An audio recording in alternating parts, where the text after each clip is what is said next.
on Access Tech Live. Big claims from Microsoft. Technology for autism. Are we ready to carry a dedicated AI device? This is Access Tech Live with Stephen Scott and Mark Aflalo. The latest in tech and accessibility every week. Follow us now and get involved at Access Tech Live. Hey everyone, welcome to another episode of Access Tech Live. I am Stephen Scott, good to be with you. Along with Mark Aflalo, this and every week. Hey Mark, how are you this week? Kicking off with some breaking news today. Yeah, I got a little bit of breaking news. Not the most positive news in the world. O.J. Simpson has died at the age of 76, Stephen. After a battle with cancer, his family posted it to his social media accounts. And the reason I bring it up, other than the fact that obviously it's breaking news, Stephen, is because it got me thinking about social media and just the kind of times we live in. And it brought me back to that day in 95 when the verdict was announced in this trial.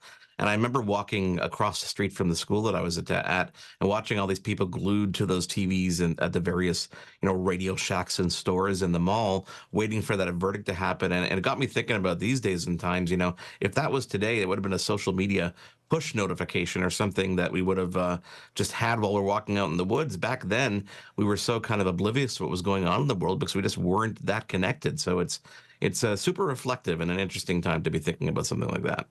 Yeah, it also makes you think about the speed of news, right? I mean, news comes along so quickly now and moves along so quickly, but then any event like this would have been an event itself. It would have been a moment where everyone gathered together watching the evening news. And that's where you got your news from. It wasn't from this thing called Facebook or social media. And then, of course, all the question marks and, conspiracy theories would kick up online today, whereas that didn't happen, years ago. Yeah, it's a very, very interesting story. Thank you for bringing us that. That's, of course, the benefit, I guess, of being live, right? We can bring you the very latest happenings. Well, this week here on the show, focusing back onto why we're here this week, we're acknowledging Autism Awareness Month, and we're talking to Jessie Duran, the director of Sunshine Learning Centre, about how technology has impacted diagnosis and treatment. Plus, AI devices are popping up everywhere, and devices in particular, right? We know about the software, but devices this time. We've heard, of course, of the Humane AI Pin, and you might have heard of a product called the Rabbit R1. Well, Robin Christopherson from AbilityNet will be with us today to help us understand how they could potentially bring in a new opportunity for web accessibility for disabled people. So that coming up a little bit later. But first, let's get to the main tech headlines of the week with Mark. Now, Access Tech Live headlines. On Sunday, the Canadian Liberal government announced that it's setting aside $2.4 billion in its upcoming budget to build capacity in artificial intelligence. Prime Minister Justin Trudeau announced that the bulk of that is going to go into a fund that will aim to provide access to computing capabilities and technical infrastructure, a story we're definitely going to follow and try to pick apart for you in a future show.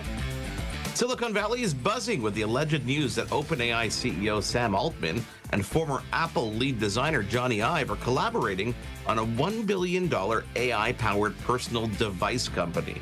The proposed device will not look like a phone and will likely integrate OpenAI's conversational AI technology. Now, while people are definitely interested in what's coming, there's been a lot of concerns about the lines blurring between OpenAI and Sam Altman's slew of other companies and interests. So we'll see how that one develops as well. Following a multi-million-dollar expansion, a one-of-a-kind theme park which is fully accessible to people with disabilities is reopening in San Antonio, Texas. It's called Morgan's Wonderland and features a 4-seat zip line that can accommodate riders in wheelchairs, respiratory equipment, or other special gear. There are over 25 other attractions that are completely accessible and fully inclusive as well. The theme park originally opened in 2010 by Gordon and Maggie Hartman, who were inspired to create it by their daughter Morgan, who has disabilities.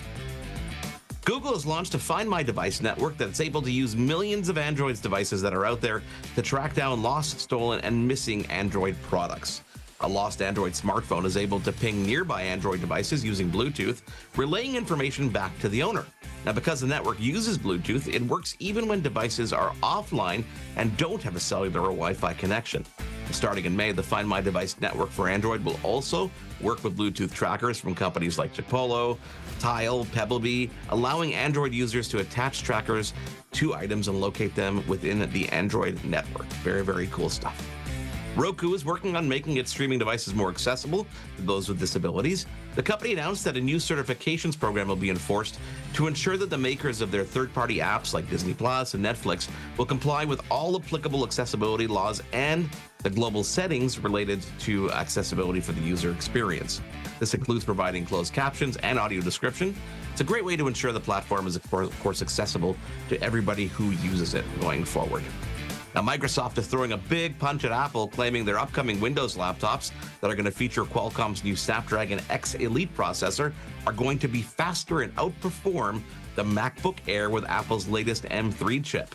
The company's planning to put benchmarks up and demo how the new processors beat out Apple's M3 in the Air when they announce the new devices at an event later this spring that's slated for May. Now, Stephen, I don't know about you, but I love it when the competition starts to heat up because as consumers, we are always the ones who win at the end of the day. Hey, listen, I'm with you on that, although I want the competition to heat up and not the device. Because, as you well know, in the old days, even of MacBooks and, of course, of PCs as well, once they started doing things, they got really, really warm. The one benefit, it seems, of these new ARM processors is they run quite cool, often fanless design as well. So you get more power, but you don't essentially have a gigantic warm thing on your lap, which is not good for you. Just saying, No, it's just not good for you. Definitely not. Definitely not. Time for our question of the day. What's the one piece of tech, Stephen, that you could not live without on a deserted island? Let me repeat that slowly. What's the one piece of tech that you could not live without on a deserted island? Okay, you say iPhone, but how are you going to charge that when that dies? Think about that one. Battery pack. I need a battery charger as well. I need to take one of those ones that you plug in, you put it in the bag. I don't know. One thing. This is cruel. What's the one piece of tech you could not live without on a deserted island? Let us know. Connect on all our social media platforms at Access Tech Live. You can email as well, feedback@accesstechlive.com. And of course, you can get involved. Coming up, we're going to dive a little bit deeper into some of those stories making the headlines and make sure those upcoming Microsoft laptops don't overheat. This is Access Tech Live. We're back in just a moment. There's more Access Tech Live to come. Get involved and have your say at Access Tech Live on social media. We'll be right back.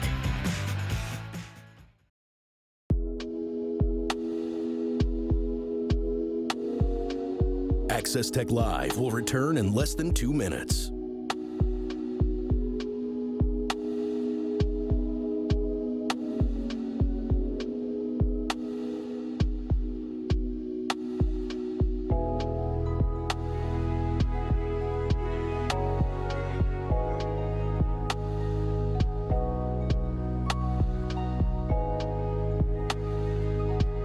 Access Tech Live is in a commercial break. Access Tech Live will return in less than 2 minutes.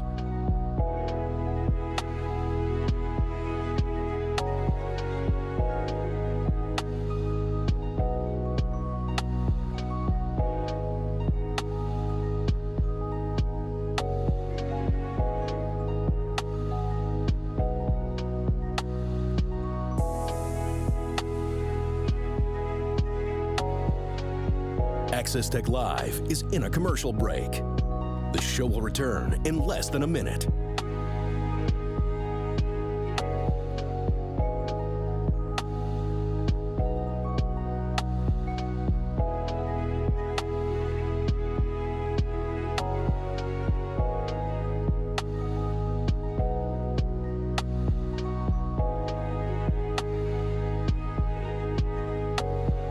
Access Tech Live will be back in 30 seconds.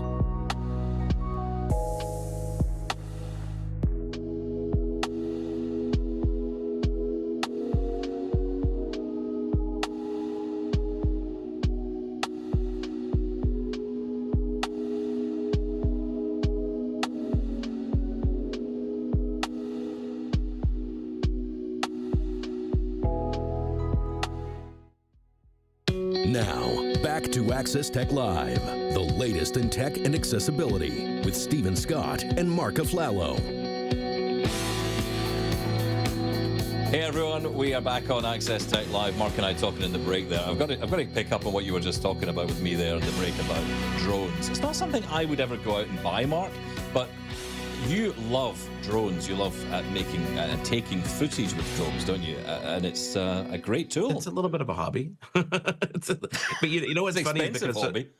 it's expensive. Okay, so the story is DJI, which is one of the big drone manufacturers, just released a new drone called the Avata 2. And the Avata is a first-person point of view drone. So when you're flying with it, number one, you're wearing goggles, so almost like VR. So you see what the drone sees, which is pretty cool. But it really gives you that immersive kind of feel like you're flying through the air, which is cool. And okay, you might be saying to yourself, great, where's the accessibility in this? Funny enough, believe it or not, a lot of people with a little bit of vision have tried these on and really enjoy the feeling because it's something that you wouldn't be able to experience before. And because they have those VR style goggles, they're right against your eyes and they're super bright LED screens.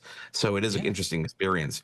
But I go all winter, Stephen, and these drones aren't really made for Canada, right? So I go all winter going, okay, I'll update my drone, I'll turn it off on every once in a while to make sure it gets the updates, and then the weather will turn, and I'll be like, okay, now's the time to get out there. And I think they know that at DJI, so this is when they, of course, release a new drone this morning. It happened at 9 a.m., and I was like 9:01. I'm on Amazon going, bye, it'll be here tomorrow.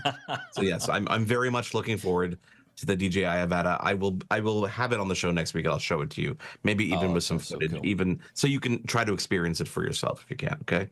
Yeah, I love it, and you're absolutely right about people with low vision. Some people with low vision need to use or can really value using this kind of technology because it allows them to see things they would never be able to have seen even with a smartphone camera. It allows you to, as you say, it's immersive. That's the whole point. So cool. Anyway, look, I know we really must talk about some other things. Microsoft, of course, you mentioned in the last segment.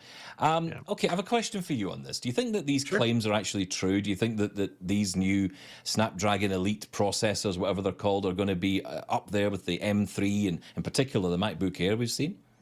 It's hard to argue it right now because I haven't had time to go hands-on with these new processors yet. No one really has, but early benchmarks really do show it outperforming the M3 MacBook Air. Now, you have to look at the wording sometimes of these things, right? Because the M3 MacBook Air is the base level M3 chip from Apple, right? And M3 is now a year old. So, sure, in May, before WWDC, they might outperform the M3 MacBook Air, which at its core is a good thing, right? Honestly, because these Surface devices, the Surface, Pro and the laptops really could use a little bit more of oomph and battery life and more power. So if they at least are equivalent with the MacBook Air, then they're a great device for consumers to go out and buy, hands down, right? But you have to know that Apple's going to be talking about M4 and M3 Pros and M3 Ultra in a month after that, literally like a month later, if not a couple weeks later at WWDC. They're going to be talking to developers all about, how you're going to, program things for M4 with the neural engine and who knows what other AI enhancements are going to come to the table. So it's a great conversation starter now. And I think Microsoft knows that if they start putting out these claims and leak some information now, they're getting ahead of the game. But that on June 10th or whatever, June 10th, that story is now completely in the dust, right? Because Apple's going to have something on their table. And I'm not saying it just because they're Apple, Stephen, right? Someone else, Samsung, will have something else a month later that'll put the Apple devices behind the game. It is competition at its best. Okay, so when we talk about monopolies and stuff like that, you got to look at this. It is so much fun as a consumer. Maybe not so fun if you just bought a computer and you're waiting. But it's so much fun as a consumer to win because it's like you're always getting something better from another company. And in this field and for this kind of show that we do, it's so much fun because we get to just let them have their claims. Okay, now we'll put it to the test and really test it out. It's so important, though, for consumers to understand that even if you bought a 2020 MacBook Air with the M1 processor, which Apple no longer sell, they've discontinued, but you can pick them up on Amazon, you can pick them at Best Buy. I think was it Costco were doing it at a very considered rate, I think like $699 at one point, which is an amazing price. You can pick that up, you can use that machine today, and that will last you 5 years. That is a great machine. Easily, last Stephen. You a long time. Yeah, you don't have to go and buy the latest and greatest. Unfortunately, though, I don't know when it comes to Intel processors on the PC, if you could say the same. Could you go out and buy a machine that's 4 years old today that's a PC and get the best I think so. it? No, I think so. And I say that I say that from someone who has a Surface Pro 8. So we're now 2 generations behind. And it doesn't have a super powerful processor. It's a Core i5. And it's perfectly fine. Like it performs, it does everything I need to do on a daily basis perfectly fine. You have to remember that use case is so important here. We've come to the point now where, yes, Apple announced their chips and they were so ahead of everybody else. Now everybody's catching up. We're leveling the playing field, and now it's just going to be incremental pushes on hardware and little features here and there. But software is what needs to kind of almost jump ahead. Yes. Because right now, all the software that's out there, everything that exists will run fine on all these computers. They won't have a problem. But as the processors increase and get better, people are going to push software to different limits. And that'll make it more exciting on the software side of things. But as an everyday user using email, writing documents, spreadsheets, that kind of stuff, you're fine with anything that's 2 years old now. It's not like back in the day where you'd be outdated a year after it came out. It's interesting, though, because when it comes to AI, what that requires in order to work on device, it needs quite a powerful processor, a particular type of processor, a neural engine inside the machine. And this is something which more and more PCs are going to have over this year, already have. Macs have already had them for a while. They even have them in their phones already. Other devices are catching up. So there is a lot of catch up going on, but that's a really important part of the AI story, isn't it? For it to work and function on the device, meaning that you're not always needing to be connected to the internet in order to use all these wonderful functions. Yeah, and I like to try to break that down almost in like, child speak, right? Because people don't care about the bits and the bytes. You and I, pay attention to it, but really it's just, you got a processor, and the processor is just divided into different sections, and the sections are dedicated to different tasks. And nowadays, especially since Apple started with their chips, there's a little section that's dedicated to AI. The more powerful that section is, the faster it can do things on your device. And really that translates to when you ask it a question, like you say, hey, whatever, and ask me a question, how fast will that respond? And you know what? If I think to Google's, circle to search feature that we've talked about over the past couple months, where you press and hold the home button, you just circle anything and it instantly responds. That's a perfect example. It's quick. It's fast. You don't have to worry about going to the internet, coming back, connecting on cell phone networks. It's just there. And everybody's going to be doing it. So now it's a matter of, okay, who does it best? Yeah, and that's a big question. We'll find out. That horse race is going to go on for a while.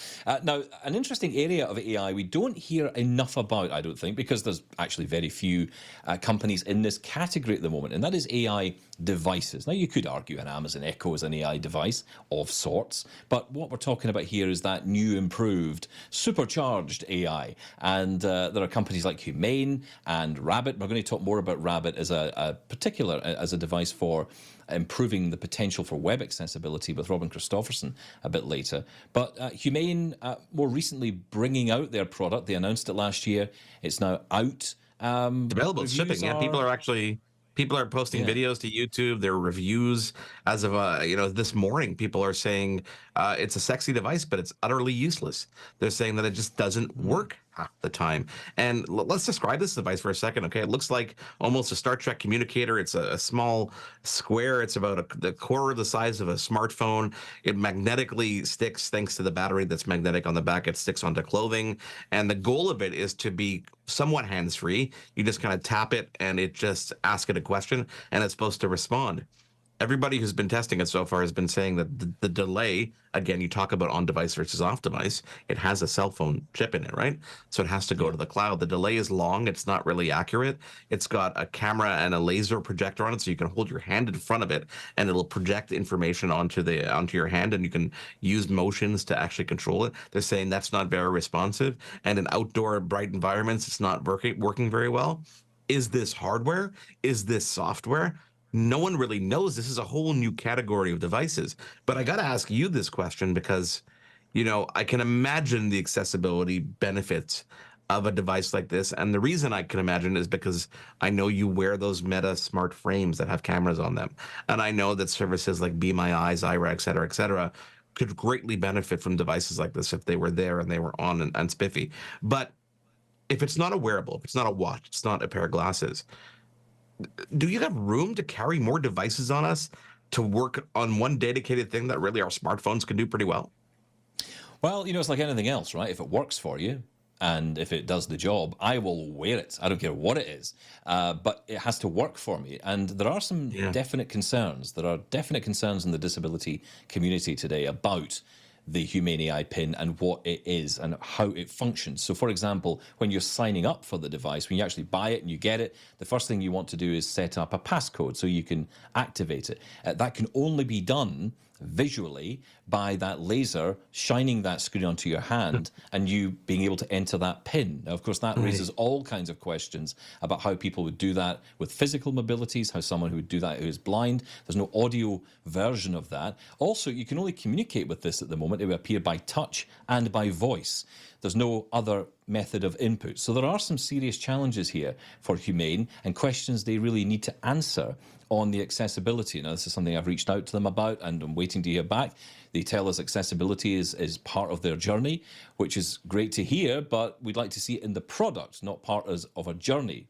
So, this is something we really need to learn more about. I mean, I'll cut them a little bit of slack because it is a brand new product and it is a brand new category. But the people behind this are ex-Apple people. So you would have thought that accessibility would be part of their mindset, but it just goes to show that doesn't always show to be true. So I don't think cutting the slack is even necessarily a good thing, honestly, Stephen, because as you said, ex-Apple people, it's 2024. I mean, you're designing a new product. If you're not thinking about accessibility from the start, then we're just back 20 years where people are trying to put band-aids on this after the fact. It should have been there from day one. It should have been any new product that comes out, a new category like this. Like I look at this almost like the iPod Shuffle, right? You know, it was a small little thing you throw on your lapel, or any dedicated device that was dedicated to something, and let's say music playing. That's gone. Those are all gone because all that technology is now in our smartphones. So if they want to define a category and think that they really have something there, they need to come out in full force, because it's going to be forgotten. You're not going to be able to catch up from that in a year from now, saying, "Oh, look, we fixed all these things." We're going to be far gone beyond that, or we're going to have those features in our phone. We're going to have those features in our watch. I remember when the Apple Watch came out with cellular on it, I was like, "Oh, great! I'll be able to go out and not take my phone and make calls." Yeah, guess what? How many people do that now? Not many. Yeah, I mean, I remember the days when the iPhone wasn't accessible, and I remember the days when the Google phones weren't accessible, and Apple got their stuff together and figured it out, and Google followed suit, but it took them longer, and that gave Apple the opportunity to get in front, not just in terms of accessibility, but in terms of loyalty from the consumers. That was a different time. That makes it. That was a different time. Don't forget, that was a different time. It was a different time, but we're still. Yeah, it wasn't 2024 where everybody else is doing it. Yeah, but disabled people didn't just appear 20 years ago. We've been around forever. Exactly. And that's the point. So, the difference perhaps today is there's more of us, and doing shows like this, I think, help, because these conversations were not happening 20 years ago. That's the difference. So it's about time for people to stand up and realize that we're a community. We have money too. We're willing to spend that money, but you've got to make the product accessible. Yeah, and we're going to talk more about that with Robin Christofferson from AbilityNet in a couple segments. But when we come back, it's Autism Awareness Month. So how does technology support people with ASD? Well, we'll find out with our guest, Jesse Duran, after a short break here on Access Tech Live. There's more Access Tech Live to come. Get involved and have your say at Access Tech Live on social media. We'll be right back.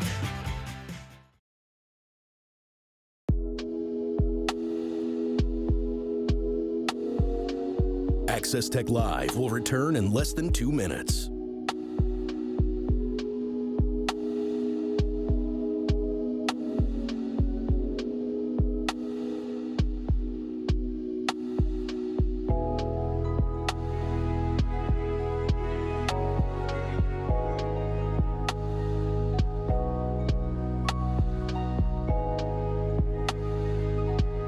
Access Tech Live is in a commercial break. Access Tech Live will return in less than 2 minutes.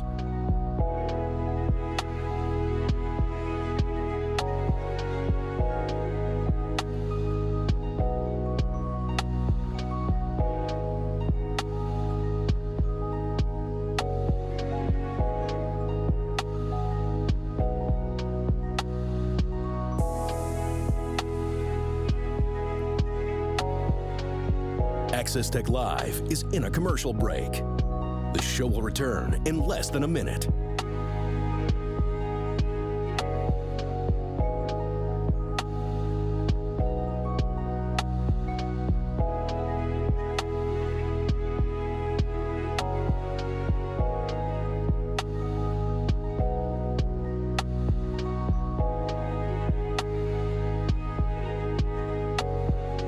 Access Tech Live will be back in 30 seconds.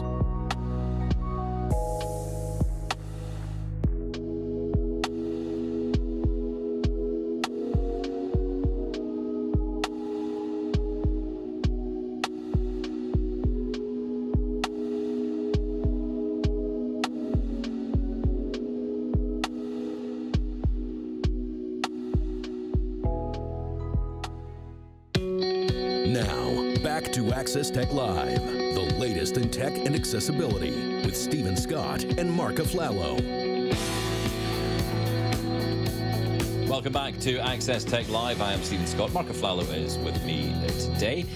Now, it's Autism Awareness Month this month, and to talk about it and some of the ways technology supports those with autism spectrum disorder, or ASD, we're joined by Jessie Duran, Director at Sunshine Learning Centre in Ajax, Ontario. Good to have you with us, Jessie. Hi, how's it going? Good, thank you. Now, before we get into the basics here, can you maybe first tell us about Sunshine Learning Centre and how it came to be? So Sunshine Learning Centre is an ABA center in Ajax. ABA stands for Applied Behavior Analysis, which is essentially just a science and set of principles that we use, which can include a range of strategies such as breaking up skills into smaller parts, utilizing motivation, reinforcing close approximations, using specific structures and schedules, using visual supports, and so on. So we work primarily with children with autism, and we use these different evidence-based strategies to help them learn verbal skills, social skills, play skills, academic skills, and so on. So Sunshine was founded in 2010, so she's about 14 years now, and it started in a small center in Uxbridge and then moved to Ajax. And interesting story, I wasn't always the director. So before me was the amazing, incredible human being that is Alicia Chesler. And one day she sat me down and she asked me if I would like to take over. And I said, yes. And so, yeah, I've been in this directory position for almost a year now, and things have been going great. And we're just working every day to try our best to help as many kids on the spectrum as possible. Jessie, for those people who aren't aware tuning in right now, what is ASD? How would you describe autism spectrum disorder? Yeah, so autism is a neurodevelopmental disorder, meaning that it affects the brain and also the development. And it includes a variety of challenges, primarily with social communication and interaction, and restricted and repetitive movements and interests or behaviors. So because it's a spectrum, where those challenges lie varies on a range, right? So you can have a high number of challenges in one area and a low number of challenges in the other. It's going to look different for every kiddo on the spectrum. But some key indicators would be, an inability to pick up on social cues, abnormal eye contact, challenges with engaging in imaginative play, repeating words or phrases, insistence on sameness, strong attachment to specific schedules, peoples, or items, and strong sensory interest or sensory disinterest. Being blind, Jessie, I know about misconceptions people might have about me and my condition. What are some of the biggest misconceptions around autism spectrum disorder? Yeah, so I always say, myself being a neurotypical, I obviously can't speak on the most true, genuine experiences. So, always best to talk to someone who is on the spectrum to really get a good description of those misconceptions. But I would say one thing that often happens when I tell people what I do for a living is I'm often met with a response that alludes to the idea that individuals with autism are difficult. People will say, oh, wow, that must be so hard what you do, or you must have so much patience. Good for you for doing that type of work. So number one, let's remember, like I said, it's a spectrum. Not all people with autism are the same. So not all individuals are going to have the same type of stereotypical characteristics that you might assume. And number two, aggressive or difficult or challenging behaviors and characteristics isn't even a symptom of autism. It's not in the diagnostic criteria at all. There are reasons why we see it more commonly in individuals with autism, but difficult or challenging characteristics is not innately a part of autism. And so number three, because as you can see, I'm passionate about this topic, is that I really hope that we can all just work together to change that narrative, right? Change the narrative that individuals with autism are difficult or challenging or exhausting. Does the job have its challenges? Yes, of course. And, you know, it's not to negate that those who are in the field don't have, you know, challenging moments. But are the people challenging themselves? Are they genetically born as challenging human beings? No, absolutely not. Jesse, tech comes in all shapes and sizes, you know, low tech, high tech.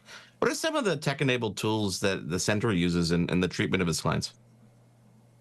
So we have, I would say, a wide range of tech devices that we use. I think in the lower form of tech, we use a lot of sensory types of devices. So things that might make certain noises or give light or give specific textures.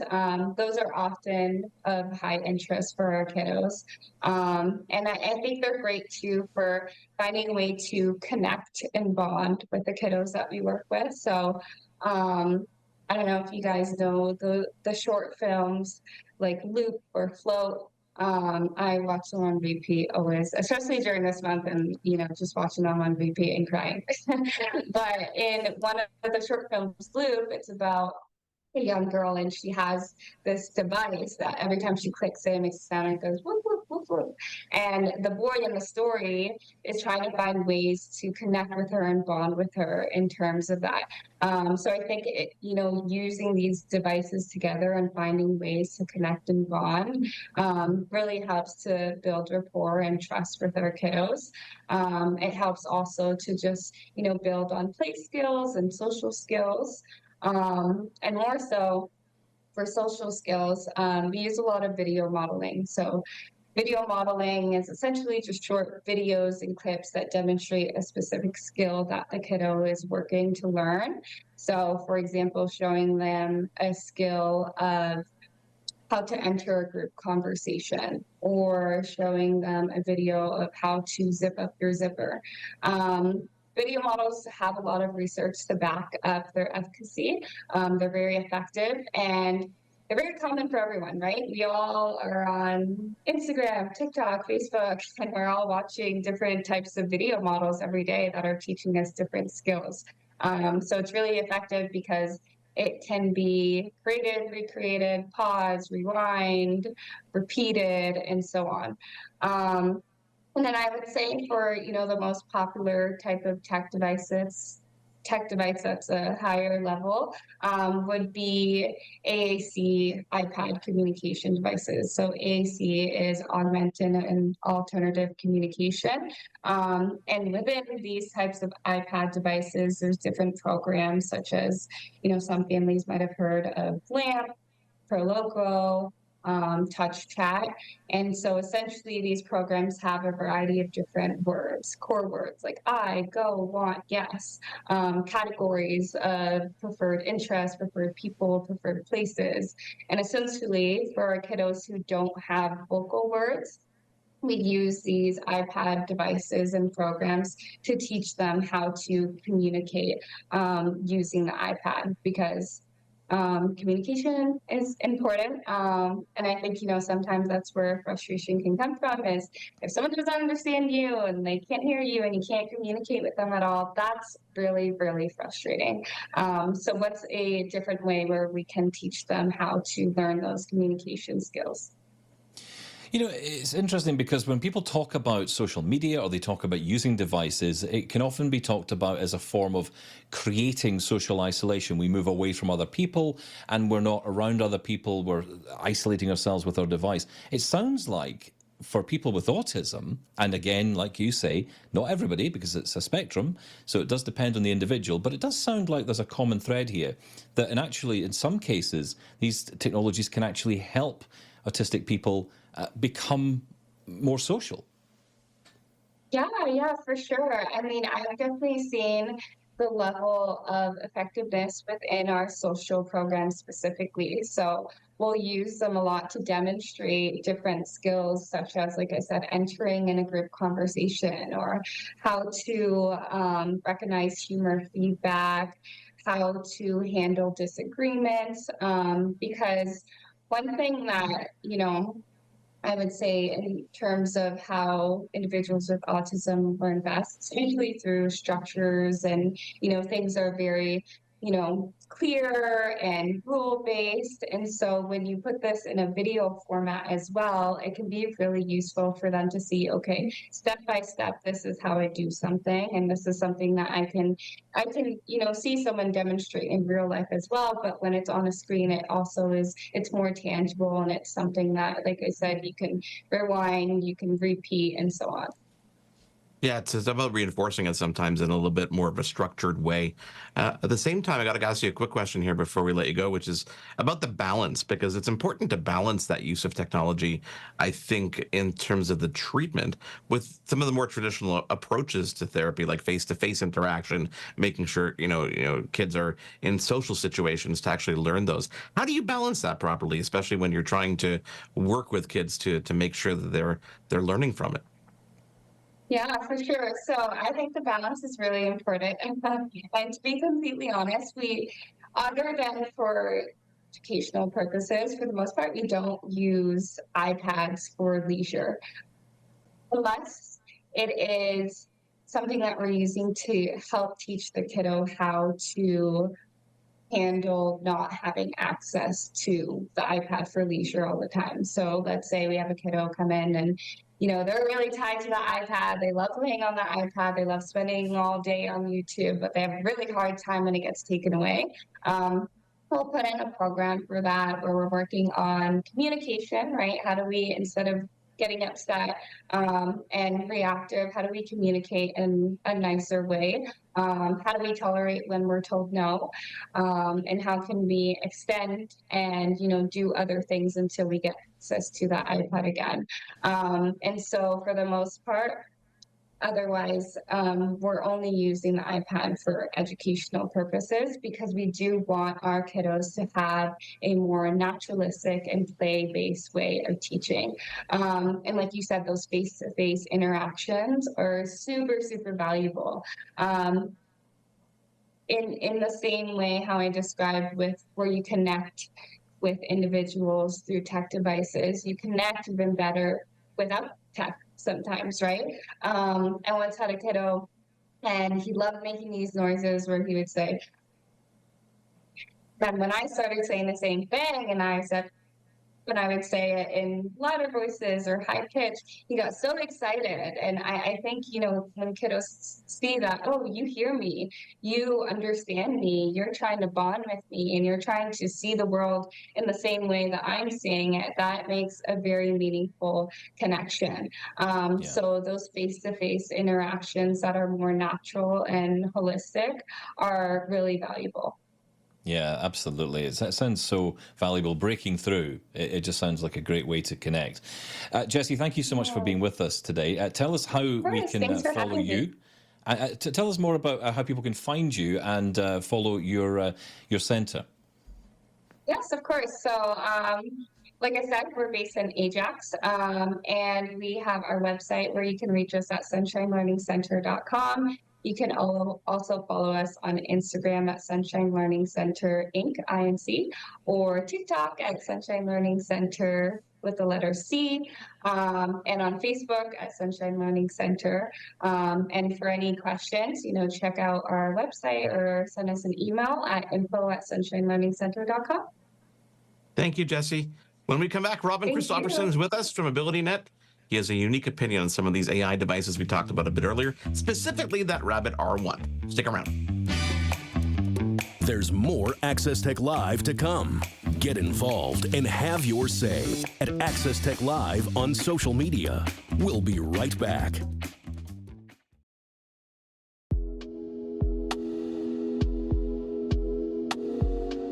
Access Tech Live will return in less than 2 minutes.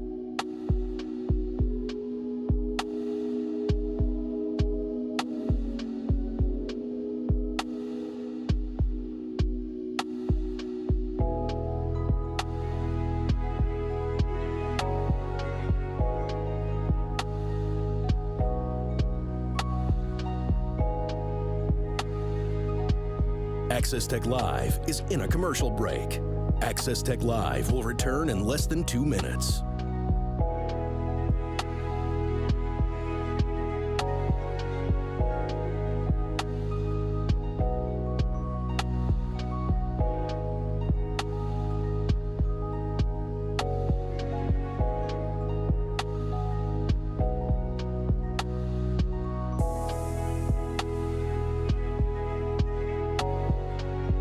Access Tech Live is in a commercial break. The show will return in less than a minute.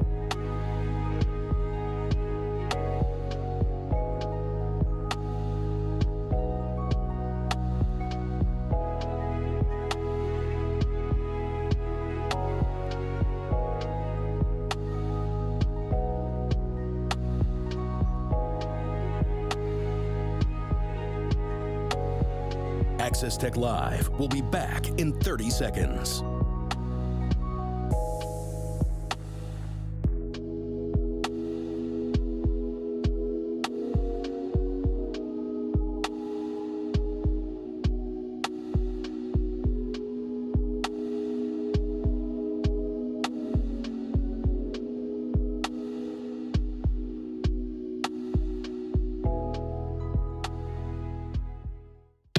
Now, back to Access Tech Live, the latest in tech and accessibility with Stephen Scott and Mark Aflalo. And we're back on Access Tech Live. Now we're talking a lot about AI on the show, and of course, why wouldn't we? Because it's the big topic of the moment, isn't it? Well, Robin Christopherson is the head of digital inclusion at AbilityNet and joins us now to discuss this in more detail. One particular device we want to really hone in on here. Robin, great to have you here on Access Tech Live. Thank you so much for having me. Now, look, before we dive into this, before I grilling you on the questions here, so I hope you're prepared. Mark, could you perhaps describe this Rabbit R1 device to us? Let's get a sense of what it looks like. Yeah, I mean, it's a bright orange, I guess. I mean, I haven't seen it in person, so it could be red for all I know. But it's about half the height of a modern-day smartphone, about the same widths and depths of a smartphone. It has a screen on the front left kind of 2/3. And on the right side of that screen, there's a little camera that can rotate from front and back. It looks like it swivels. And there's actually a scroll wheel that's embedded. It's literally like a not BlackBerry style, but it looks like just a rolling pin in the side of it. And of course, on board the device, it has its own Rabbit operating system that not only features the large language models that we're used to with ChatGPT, but something called a large action model, which I guess is a good place to start, Robin. Which is, how would you define a large action model? Yeah, I think this is the thing. This is the angle on the Rabbit which got the press the most excited when it first was announced at CES a couple of months ago. Large action model, well, we've all heard of LLMs, large language models. Well, the large action model extends that to make it much more practically useful. So we all know what we can do with ChatGPT and the likes of that, creating content, whether it's words or pictures or music or videos. And obviously we know about, interacting with smart devices like connected home devices. But a large action model promises to go much, much further and take our virtual assistant to another level. So you can put it into what's called teach mode, and you can, using a web portal at the moment, teach it about all different websites and tasks that you want it to do. And it's not just like recording a macro, old school style. This is actually using AI to understand the UIs that you're teaching it, so that if things change, if things move around, if you want to, use it to book a table, but obviously things might change, like the number of people or the time that you want it, then all of it will just deal with all of those things. So that's what, in this Rabbit OS that is powering this seemed to be the most exciting thing that people are getting really, really happy about, looking forward to. And is this, when you're talking about this, are we talking here about practical, like things like booking a flight or, like you say, booking a table at a restaurant? These are things which at the moment require a lot of clicks, a lot of typing, a lot of swipes, gestures. And of course, if you're disabled or you're blind like us, you and I, it's a case of, you have a lot of, let's just say, difficulties to navigate through various websites and apps to get to what we want to get to. You're saying that we can essentially jump over all that and actually get straight to what we want to do rather than having to deal with all the challenges and the inaccessibility. Yeah, I mean, I think that in a nutshell is what it's all about. And that's the particular excitement for the disabled community, is that, whilst other people might find apps a bit confusing or websites a bit complicated and, cluttered, we can really, have a, stumble over unintuitive UIs, inaccessible UIs or websites. So this promises to do all the heavy lifting for you, and you just ask it for it. And obviously, if a service like, I don't know, Apple Music or Airbnb has what's called an API, which is like an official way of communicating with a third-party app or device so that it can interact and kind of do transactions for you. This doesn't need that. This gets away with any need for that sort of thing, because it will learn about how to use apps and websites and do it for you. So yeah, this is kind of bridging the gap between often really complicated multi-step processes in the digital world and sort of the usability that we as disabled people would really benefit from, particularly as a lot of people with a vision impairment, for example, or a hearing impairment are older people as well, motor difficulties. So to be able to replace all of that complicated interaction and learning how a new app, a new website, you can just ask the Rabbit to do it for you. So it's really about taking those intuitive natural language prompts and putting action to them, right? Instead of just, give me an answer to something, now actually do something, which I get. But I'm curious from your perspective, why can't this just be in our smartphone? Why does this have to be a dedicated device? Do we need a dedicated device? Like, do I have to carry something else now? This is either a complete waste of time and money, or it's brilliant marketing. And I think the press have fallen on the side of brilliant marketing, because yes, this could just be an app in your smartphone, but I think it's saying loud and clear, and the bright orange design and cute kind of, format sort of plays into this. This is a much simpler device. It's almost retro with that kind of click wheel. To say, this is going to be simple. You don't need to take your phone out of your pocket. You can just use this one, press the button to talk, ask it a question, give it an instruction, point it in your fridge and say, what can I make with all of this stuff? Or what's missing in my fridge that I need to reorder from the last time I showed you what the contents of my fridge was. So yeah, I mean, it's like its own entity. And it's a much simpler, maybe having a longer battery life than an iPhone or than a smartphone, I don't know. But the price point, $199, has a lot of people excited as well. Yeah, that's true. Yeah, I mean, we were talking earlier about Humane AI Pin, and of course that's come out. It does have a few accessibility challenges for sure for the disability community. And Mark and I were just discussing this, the idea that in 2024 we're still having this fight to get these new products, even in these new categories, to be more accessible. Does any of that concern you with the Rabbit device? Yes, in as much as, it has got a screen. So maybe if you information, it will just present it on the screen, and you can scroll down with the wheel to read the whole article or information, whatever it might be. I'm hoping that it'll have a speech, a full speech alternative option. And maybe because it's like basically a virtual assistant in a little orange box, you can say, from now on, don't put anything on the screen without speaking it out fully as well. And maybe it'll learn from that. I don't know. The pre-orders of the Rabbit R1 have completely sold out, people haven't got it in their hands to play with yet. But when they do, I think, there'll be a lot of demos going up online, and maybe some of these questions will be answered. Yeah, hopefully they don't get the same reaction the Humane Pin has gotten, which is not good, Robin, which is not good. Listen, I look forward to your take. I think no projector on this one, but I can't, I haven't quite gotten it yet. It hasn't quite clicked in my head why I need something else in my pocket. My phone, we went from small phones to big phones. This sounds like almost like the Reader's Digest edition of a smartphone, Let's dumb it down to the point of dumb so that we can just do everything without needing to even touch it. I don't know. I don't get it entirely. I think with AI, we promised to go full circle back to almost like the DOS prompt, where, we started off with just a command line. Obviously, we can now speak those commands, and they're much more flexible. But and then we went to the kind of GUI and really complex desktop environments, and we've kind of come back now to just being able to talk to the air or to a device and have real, power and heft behind it. So whether you need a device like this to do that, or whether those smarts could be built into other things like that you've already got, like your smart speaker at home or your phone. There's jury's out on that one, but I feel like retro is in now, and this certainly kind of fits the bill in that department.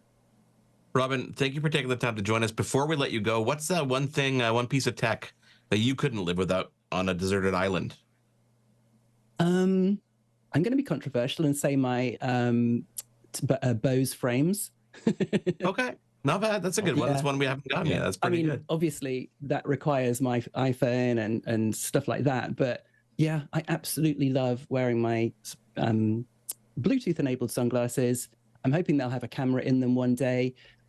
Watch the space of the Ray Neo. That's all one word. That promises to have a camera that's opened up to third-party apps. So that'll be my next purchase, definitely. But they look really funky. They're much, much more durable than the old Bose frames. There are other Bluetooth sunglasses available. Thank you, Robin Christofferson, of course, the Director of Inclusion at AbilityNet. When we take a quick break, come back with your answers to that question. What is that one piece of tech you couldn't live without on a deserted island? Stick around. There's more Access Tech Live to come. Get involved and have your say at Access Tech Live on social media. We'll be right back.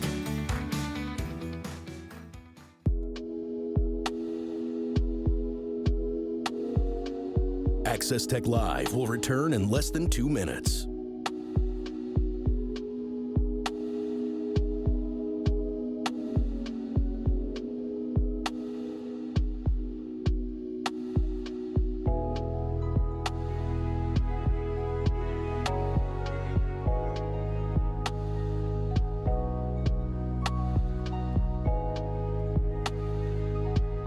Access Tech Live is in a commercial break.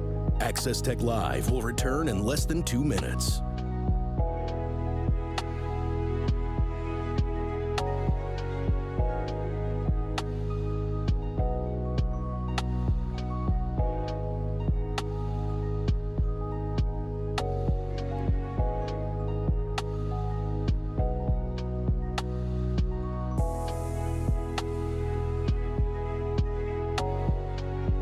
Access Tech Live is in a commercial break.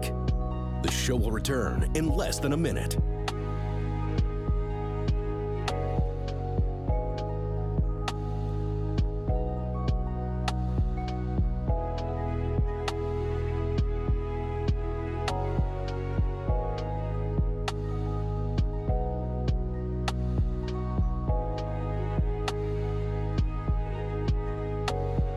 Access Tech Live will be back in 30 seconds.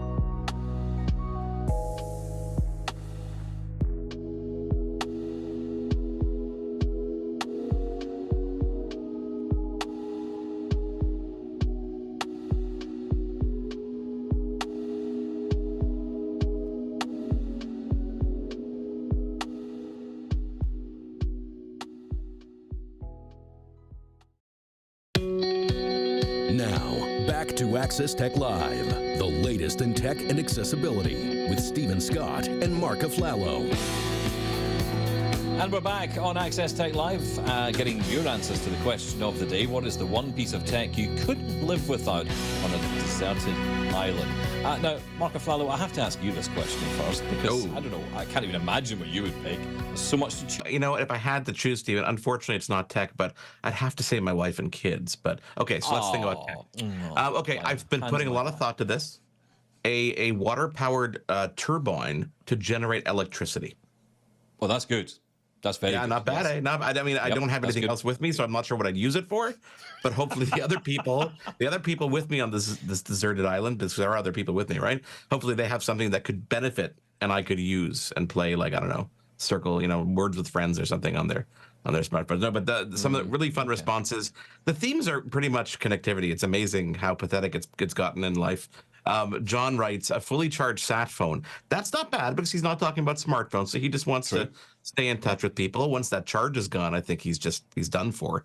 Yeah. Our good friend Becky Czar wrote, iPhone with Wi-Fi.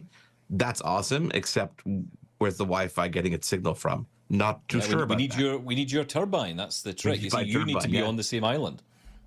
Stephanie actually wrote, she shows a picture of her eclipse glasses, which is kind of fun. I'm not sure why she would want the eclipse glasses, but we'll take that. And then Michelle wrote, a solar-powered satellite phone. So, you see, that solves that power problem.